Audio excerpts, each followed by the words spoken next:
xayrlisi deyish taslim bo'lishni anglatmaydi. Bu odob saqlagan holda Allohning rejasiga rozi bo'lishdir. Bu men ojizman, lekin sen yaxshiroq bilasan deyishdir. Bunday ishonch qalbni eng og'ir sinovlarda ham tinchlantiradi.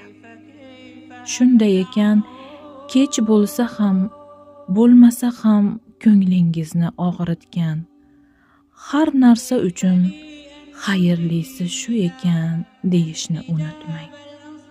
Zero Robbim hech bir bandasiga zulm qilmaydi.